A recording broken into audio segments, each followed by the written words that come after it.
Good morning, students. Myself, Rekha Sharma, and this is online class of MSc Previous Semester First, Paper 2, Organic Chemistry. The topic of today's lecture is inclusion compounds. For decades, the cholic acids, the blue color of starch iodine mixture, and the hydrate of chlorine gas were chemical oddities. Suddenly, following the accidental discovery of the crystalline urea complex of octyl alcohol by Benzene in 1940, there was a tremendous burst of activity and interest in these compounds by the oil companies. And it was soon discovered that these complexes, referred to as inclusion compounds, have several valuable commercial and laboratory uses. दशकों तक colic acid starch iodine mixture का blue colour और chlorine gas के hydrate chemical ऑडिटीज़ रहे हैं और इनके बारे में अधिक जानकारी नहीं थी, किंतु 1940 में बेंजीन द्वारा ऑक्टिल अल्कोहल के क्रिस्टलाइन यूरिया कॉम्प्लेक्स की एक्सीडेंटल डिस्कवरी से ऑयल कंपनीज की इन यौगिकों में अत्यधिक रुचि पैदा हुई और शीघ्र ही ये पाया गया कि ये यौगिक, जिन्हें इंक्लूजन कंपाउंड्स कहते हैं, के अनेक कमर्शियल और लेबोरेटरी यूजेस हैं. The inclusion compounds are of two general types, the cage और clathrates and the channel compounds. The space in the channel compounds are in the shape of long tunnels और channels. The space in the clathrates are completely enclosed. In both types, the guest molecules must fit into the space. Inclusion compounds सामान्यतः दो प्रकार के होते हैं, cage या क्लैथरेट्स और channel compounds. Channel compounds में उपस्थित स्पेस लॉन्ग टनल्स या चैनल्स के रूप में होता है, जबकि क्लैथरेट्स कंपाउंड में यह स्पेस पूरी तरह घिरा या एनक्लोज्ड होता है. दोनों ही कंपाउंड्स में गेस्ट मॉलिक्यूल्स का साइज ऐसा होना चाहिए जो कि इन कंपाउंड्स में प्रेजेंट स्पेसेस में इजीली फिट हो सके. केज कंपाउंड्स या क्लैथरेट्स के एग्जाम्पल हैं क्विनॉल्स, गैस हाइड्रेट्स, जबकि चैनल कंपाउंड्स के एग्जाम्पल हैं urea complexes, cyclodextrins, cholic acids, biphenyls, etcetera. These compounds have one underlying principle in common. Their formation depends on the spatial fitting in of the guest molecules into the crystal lattice cavities or the holes of liquid aggregates of host molecules. इन दोनों ही compounds में एक common principal apply होता है, वह यह है कि इनका निर्माण होस्ट मॉलिक्यूल्स की क्रिस्टल लैटिस कैविटीज़ या लिक्विड एग्रीगेट्स के होल्स में गेस्ट मॉलिक्यूल की प्रॉपर फिटिंग पर डिपेंड करता है. There is no chemical affinity between the host and guest molecules in the usual sense.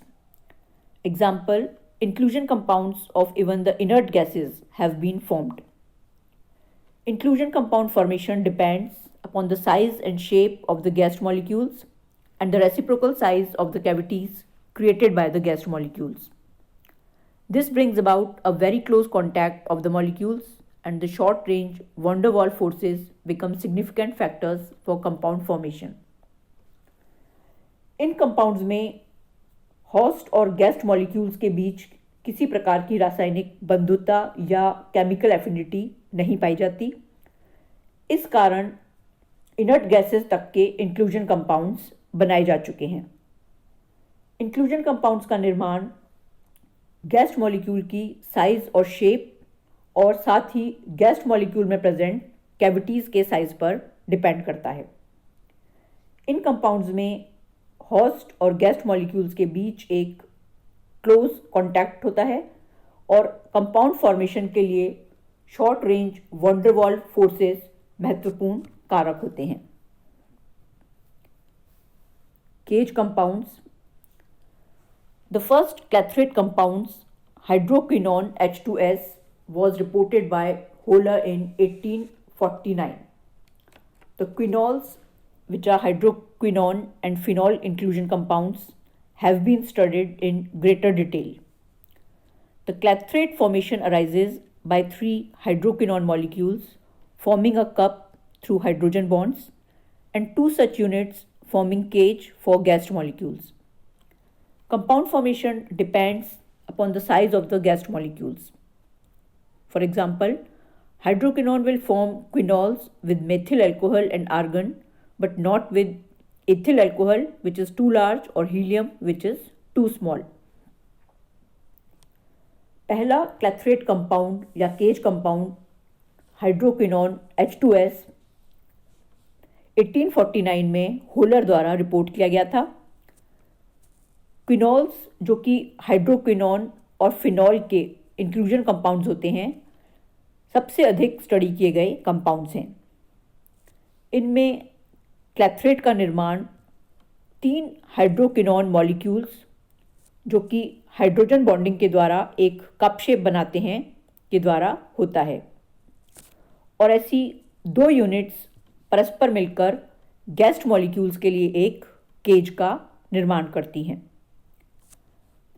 Compound formation gassed molecules की size पर depend करता है।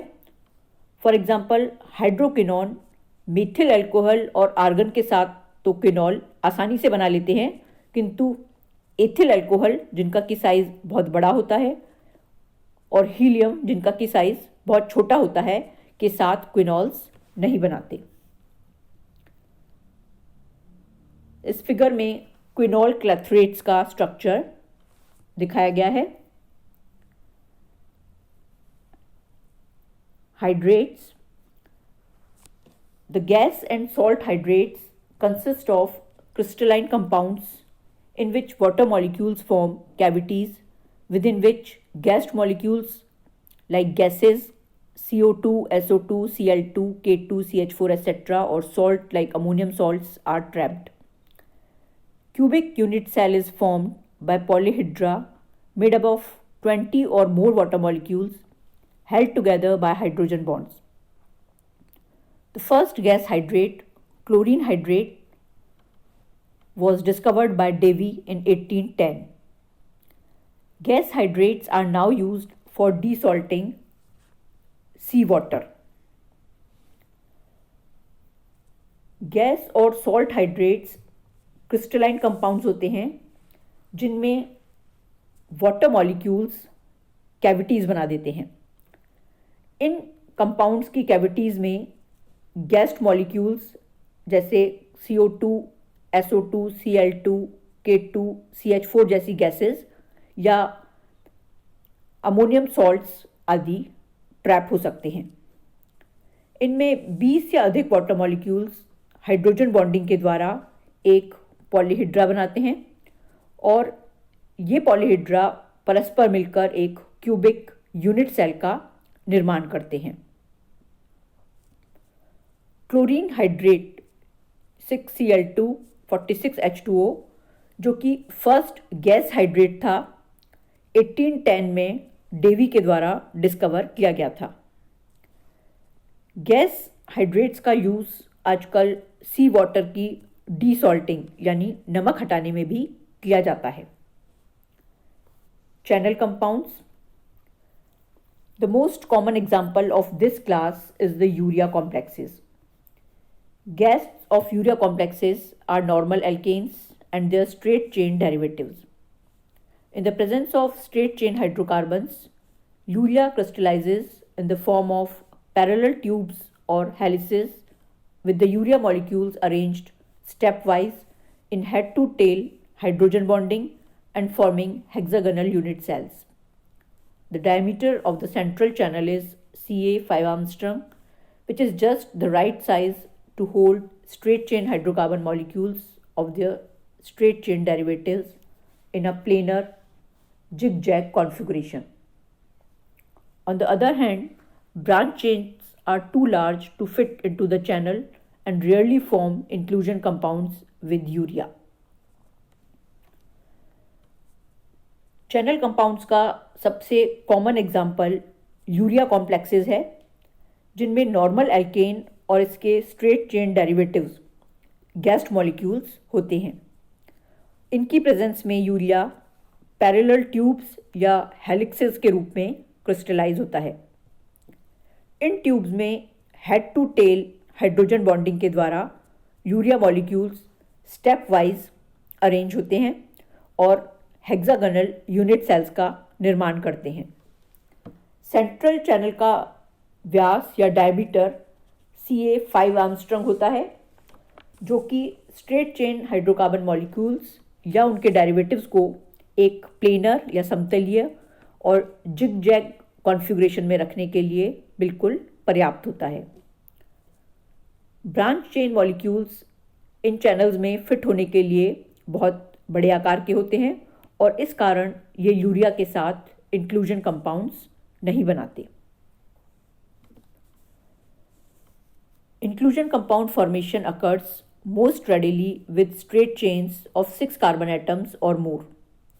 About 0.7 molecules of urea are required per CH2 group of the guest molecule. 6 या अधिक carbon वाली straight chains के साथ inclusion compounds का निर्माण सबसे आसानी से होता है। गेस्ट मॉलिक्यूल के प्रति CH2 ग्रुप के लिए यूरिया के लगभग 0.7 मॉलिक्यूल्स की आवश्यकता होती है।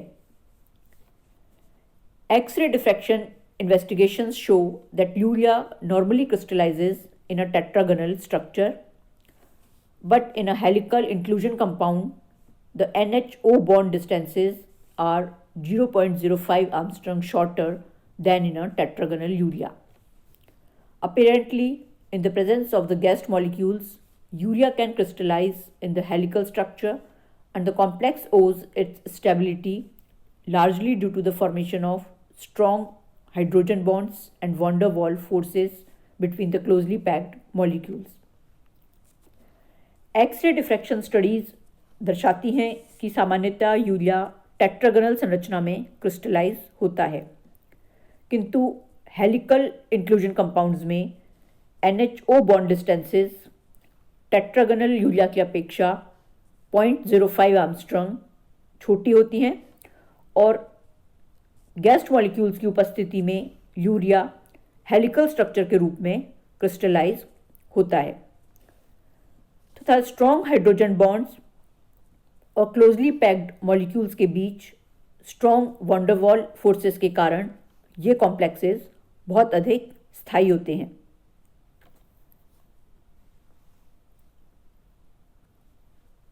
इस फिगर में यूरिया लैटिस में गेस्ट मॉलिक्यूल्स को शो किया गया है।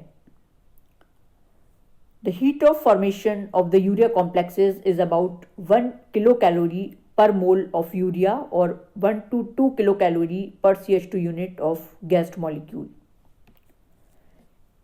इन यूरिया कॉम्प्लेक्सेस की हीट ऑफ फॉर्मेशन 1 किलोकैलोरी पर मोल ऑफ यूरिया या 1 से 2 किलोकैलोरी पर CH2 unit of guest molecule होती है। General methods of preparation of inclusion compounds. Inclusion compounds can be prepared by the following general methods.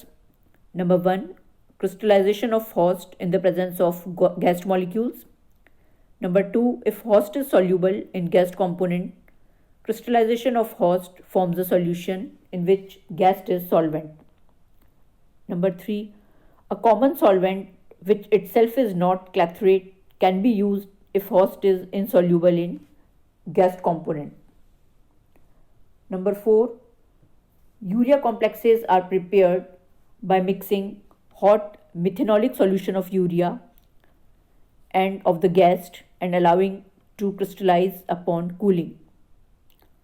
Fifth, the quinol inert gas clathrates are obtained by crystallizing hydroquinone under pressure of the noble gas. Inclusion compounds को अनेक सामान्य विधियों के द्वारा बनाया जा सकता है। नंबर 1, गेस्ट मॉलिक्यूल की प्रेजेंस में होस्ट के क्रिस्टलाइजेशन द्वारा।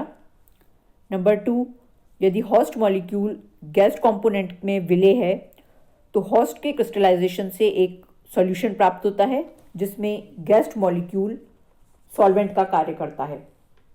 नंबर 3, एक कॉमन सॉल्वेंट जो कि खुद क्लैथरेटेड न हो को यूज़ किया जा सकता है यदि होस्ट गैस कंपोनेंट के अंदर इनसॉल्यूबल है। नंबर 4, यूरिया कॉम्प्लेक्सेस यूरिया के गर्म मिथेनॉलिक सॉल्यूशन और गैस को मिलाकर बनाए जा सकते हैं जो ठंडा करने पर आसानी से क्रिस्टलाइज हो जाते हैं। And number 5, quinol inert gas clathrates noble gases की प्रेजेंस द्वारा हाइड्रोक्विनोन को क्रिस्टलाइज करके प्राप्त किए जाते हैं। Important uses of inclusion compounds. The most common inclusion compound used in analytical chemistry is the use of starch iodine compound. If a starch has some impurities such as fatty acids, then it will not trap iodine to give a blue color. The general use of inclusion compounds fall into two main categories. Resolution of mixtures. Number 1, removal of straight chain hydrocarbons present in petroleum through urea complexation from hydrocarbon mixture. Removal of free fatty acids from oils or waxes by treatment with moist urea. Separation of saturated and unsaturated fatty acids by urea adduct formation. Cis trans isomers can be separated by urea complexation. And benzene can be separated from the mixture of benzene and cyclohexane, both having very close boiling points, by treating the mixture with wet thiourea and filtering out the cyclohexane complex. The complex, when shaken with water, gives pure cyclohexane as water dissolves thiourea. Analytical chemistry में काम आने वाला सबसे महत्वपूर्ण inclusion compound starch iodine compound है।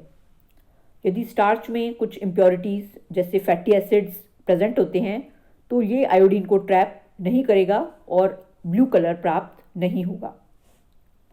Inclusion compounds के सामान्य उपयोगों को दो मेन कैटेगरीज में डिवाइड किया जा सकता है। नंबर 1, मिश्रणों का वियोजन या resolution of mixtures.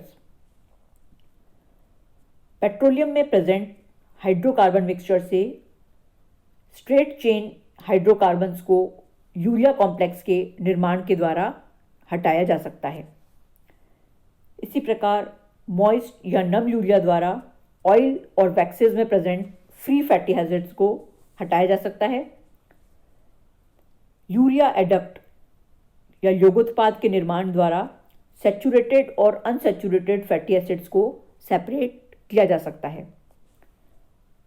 Urea complexation यानी संकुल निर्माण द्वारा सिस और ट्रांस आइसोमर्स को भी सेपरेट किया जा सकता है। बेंजीन और साइक्लोहेक्सेन के मिक्सचर से बेंजीन को सेपरेट किया जा सकता है। बेंजीन और साइक्लोहेक्सेन दोनों के ही बॉइलिंग पॉइंट्स बहुत क्लोज होते हैं और इसलिए इस मिक्सचर को सबसे पहले यूरिया से रिएक्ट करा के और साइक्लोहेक्सेन कॉम्प्लेक्स को फिल्ट्रित करते हैं। इस कॉम्प्लेक्स को वाटर के साथ हिलाने पर प्योर साइक्लोहेक्सेन के क्रिस्टल अलग हो जाते हैं और थायोयूरिया वाटर में सॉल्यूबल हो जाता है और इस प्रकार इस मिक्सचर से बेंजीन को प्राप्त किया जा सकता है। सेकंड, स्टोरेज ऑफ सब्सटेंसेस या पदार्थों के संग्रहण में certain substances can be protected for a long time in the form of inclusion complexes. For example, autooxidation of oleic acid does not occur when the acid is in the form of urea complex. The clathrates of inert gases provide a convenient method of dispersing the restoring to high pressure cylinders. अनेक पदार्थों को लंबे समय तक inclusion compounds के रूप में protect किया जा सकता है। फॉर एग्जाम्पल, जब तक ओलिक एसिड यूरिया के साथ कॉम्प्लेक्स फॉर्म में होता है इसका ऑटो ऑक्सीडेशन नहीं होता। इनर्ट गैसेस के क्लैथरेट्स बिना हाई प्रेशर सिलेंडर्स का उपयोग किए गैसेस के डिस्पर्जन के लिए एक कन्वीनियंट मेथड प्रोवाइड करते हैं। Thank you.